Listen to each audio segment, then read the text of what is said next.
Cover!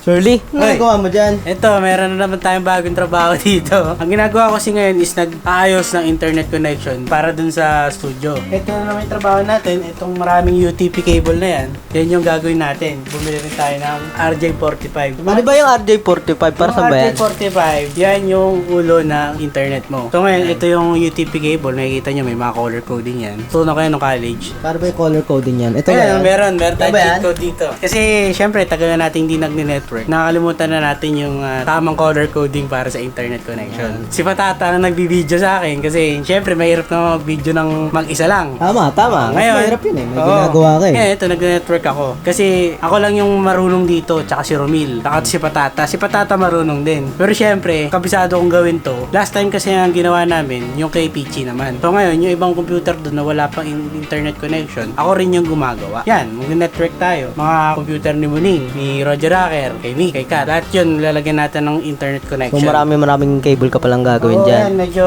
ano to, 30 meters yung binili natin. So, pagcha-chop-chopin na lang natin kung ilan yung metro nila. Paano nga ba ang gumawa ng internet cable? Kaya nga hindi pa nila alam. Kasi Siyempre, para matututo din sila pag gumagawa sila. Siyempre, kailangan mo nito yung, Ano ba tawag mo na dyan? hindi ko alam kung ano tawag dito eh. Crimping tool. Ayan, nakalimutan ko na. Siyempre, ang kailangan natin ay crimping tool. Itong tawag dito, gunting. Kasi gunting mapuro na to. daw, guys. Mapuro na nito. 2 dekada na to sa amin. Kay Kuya Jing pa to galing. Ayun, merong Eugene. May pangalan pa Eugene.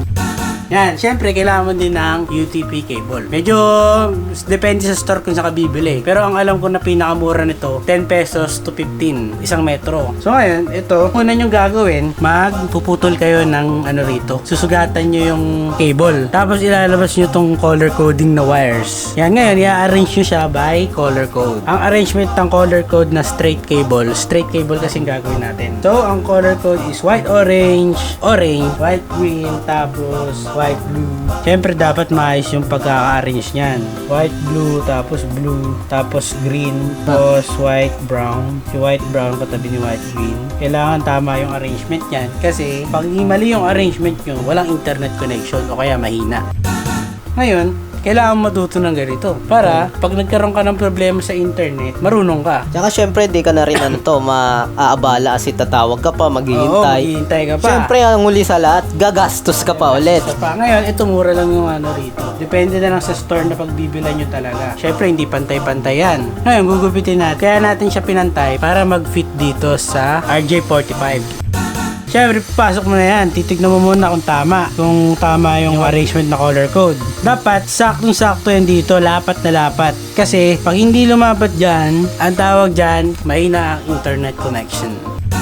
Yun yung madalas na problema ng slow internet connection. Sabi nila, pag sobrang haba daw ng cable, may latency na tinatawag. Kumbaga yung pagbagal ng daloy ng internet connection sa wire. Kaya may mga tinatawag high speed na wires.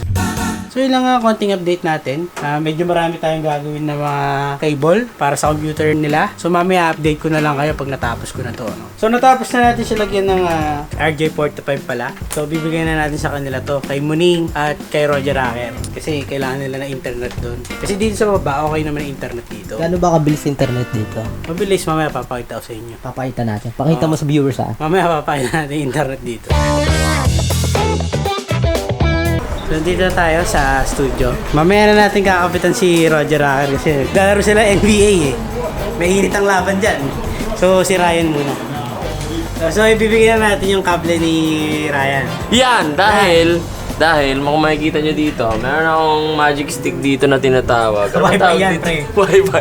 Naka-Wi-Fi lang si Ryan dito. Ito. Ayan o. Yan. Bibigyan na natin siya ng high-speed internet connection. Si Ryan. Ilang speed ba yan kung high Mamaya, speed? check natin. Sige, yan. Try. Alam mo na. Sige, lumusot ka dyan. Puta na, ito yung pinakamahirap eh. Yung papagapangin mo, yung internet mo, papunta sa table. Tapos, Spiderweb pare. Spiderweb to. Kailangan wala kang mabangga. Ito na ang dulo. Yan. Yan. Speed test mo pre.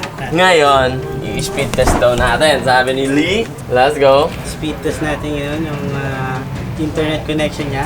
Ako, duda ako kasi baka mga ano lang to eh, mga 30 Mbps lang to eh. Hindi naman pare. Hindi ba? Mabilis yan. putok! Ay, ito mo. Mabilis yan pare. De, joke lang. Sa mga hindi nakakalam, ang uploading namin ng video dito, mga 3 minutes. 300 Mbps. 3 minutes lang. Oo, 3 minutes lang. Kaya pakita mo yung app speed natin. Parang gusto mong makipagkarera sa mga asot Pero pusa. pwede na. High-speed internet connection by Surly. Surly? Yan, nais natin yung mga internet nila dito. Maraming salamat, Technician Surly. Yan, ito talaga yung trabaho natin dito. Kaya kung makikita nyo, minsan di ako nakapag-vlog. Tinutulungan ko sila sa mga computer problem nila. Kapag di ko na kaya, syempre dadalhin na namin doon sa technician talaga. Tol, busy talaga siya sa Hindi, work niyang technician. Technician talaga eh. So mga kaibigan, no, i-storboin muna natin si Titus at si Roger Rocker. Bibigyan na natin yung internet connection niya. Tawag sa akin, internet guy. Tara, ito na yun. Internet key. Yan. Baka ka na dyan. Ano? Yan. Ano to? Kala ko may kumakabit. Hindi, ikaw na yan eh. Kasi ako na yung nagawa ng kable. Yung pagkakabit, kayo na bahala. Yun na yun. Ikaw na rin yung magkabit. Hindi.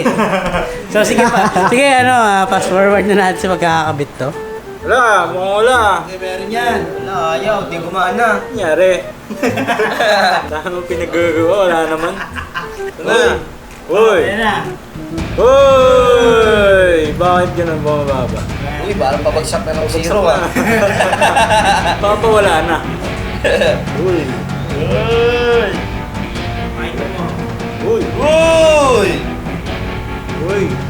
Grabe naman yun. Grabe naman yung bilis na pag-load. So nakita niyo naman yung speed ng internet namin dito.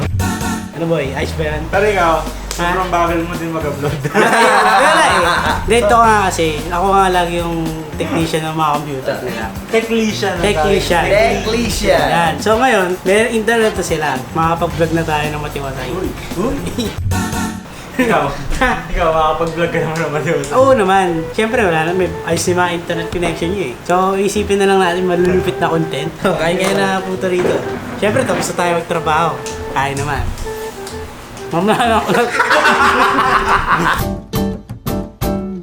Let's go. Yun na nga mga kaibigan, meron ng internet connection yung mga PC nila. So quick update lang, nandito na rin tayo sa studio. Ayan, makikita nyo dito na yung setup ng PC natin na inakit ko na. Tapos ito na yung mga computer nila at si Rubil. Computer shop. Yeah, computer shop na kami dito. So nandito na kami ngayon lahat. Sama-sama kami dito mag-video. Yan, merong malaking space dito para mag-video kapag kailangan. So nandito na tayo at lahat may internet na, all set na yung mga internet connection nila. Yun lang naman yung update dito sa studio na pinagawa ni Roger Rocker. Update lang dun sa challenge namin sa photoshoot para kay chairman. May naisip na akong tema para kay chairman.